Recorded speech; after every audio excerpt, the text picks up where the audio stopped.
Now let's move on to the opinion of the auditor. Now what are the types of opinions? Auditor can give an unqualified report or a modified report based on his audit. Now what do you mean by unqualified report? An unqualified opinion should be expressed when the auditor concludes that the financial statements give a true and fair view. In the auditor's opinion, the financial statements give a true and fair view and comply with the relevant accounting standards, rules and regulations, and adequate disclosures of all material matters have been made by the management. In such a case, auditor will give an unqualified report. That is, he is satisfied with the financial statements prepared by the management and he gives an unqualified report. Now, as we have learned unqualified reports, let's move on to modified reports. The auditor shall modify the opinion in the auditor's report when the auditor concludes that based on his audit evidence, the financial statements are not free from material misstatements, or the auditor is unable to obtain sufficient and appropriate audit evidence.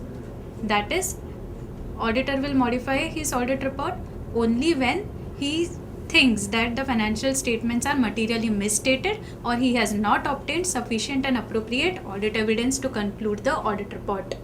Now there are matters which do not affect the auditor's opinion. What are these matters?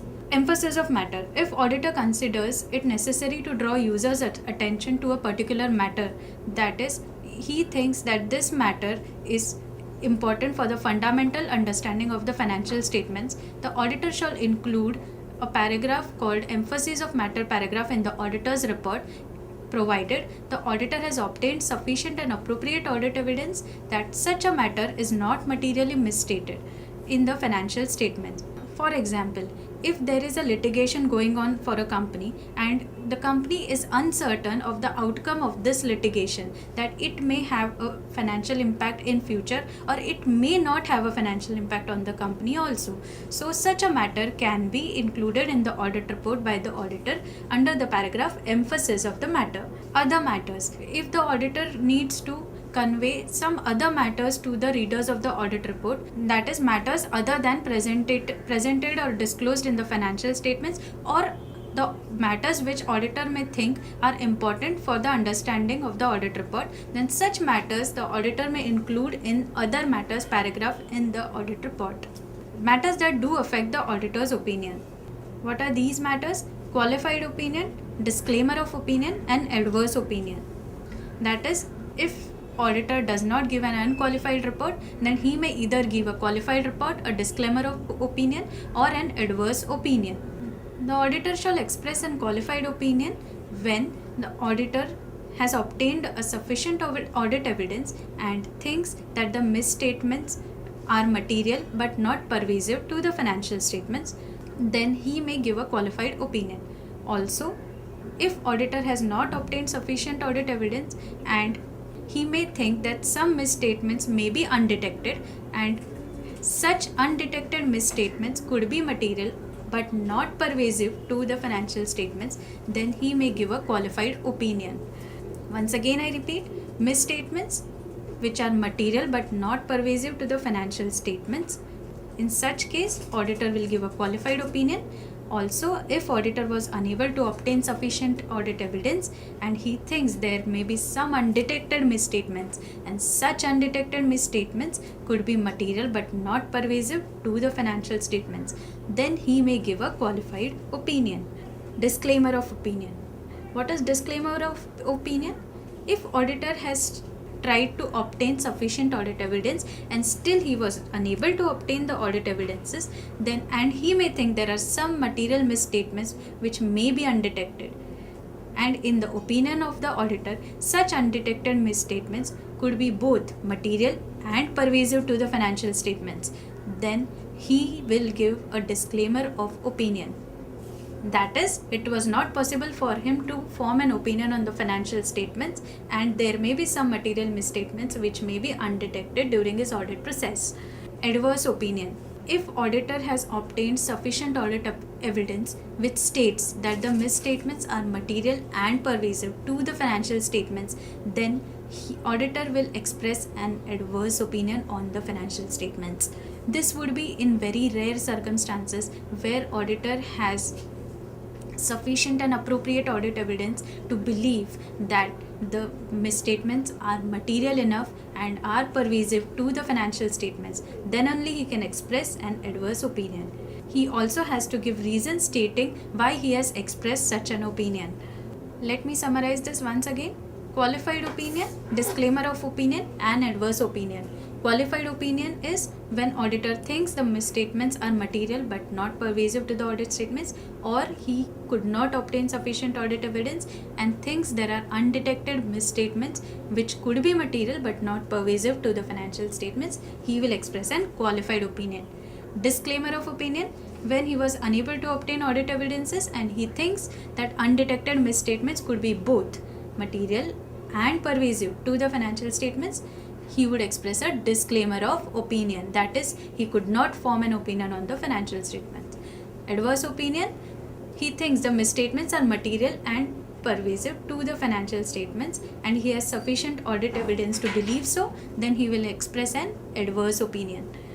What are the circumstances which result in an opinion other than an unqualified opinion?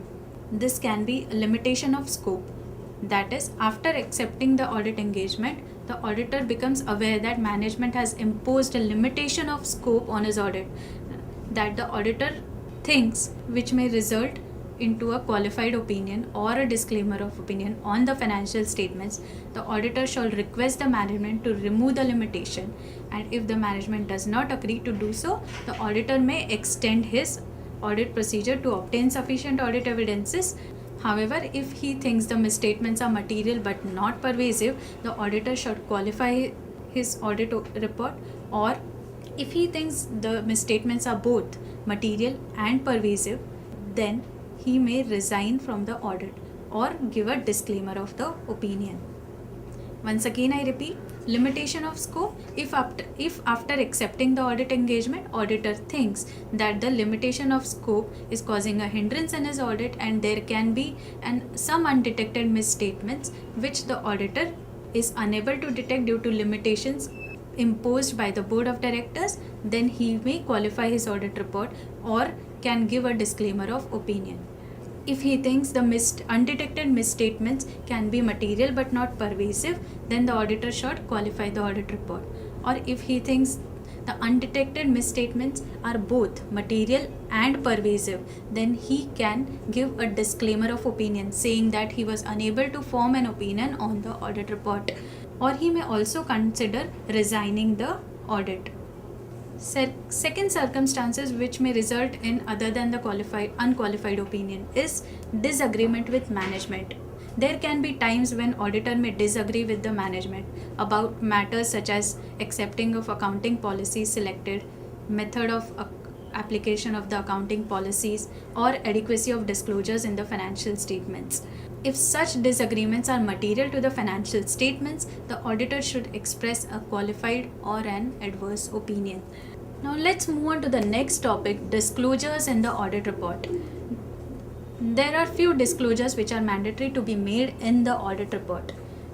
Accounting Standard 1, Disclosure of Accounting Policies, states the following disclosures needs to be made in the audit report. Accounting policies required to be disclosed under revised Schedule 6. If are not disclosed, then it has to be pointed out in the audit report. Accounts have not been prepared on accrual basis, or the fundamental accounting assumption of going concern has not been followed, and this fact has not been disclosed in the financial statements, or proper disclosures regarding change in the accounting policies have not been made.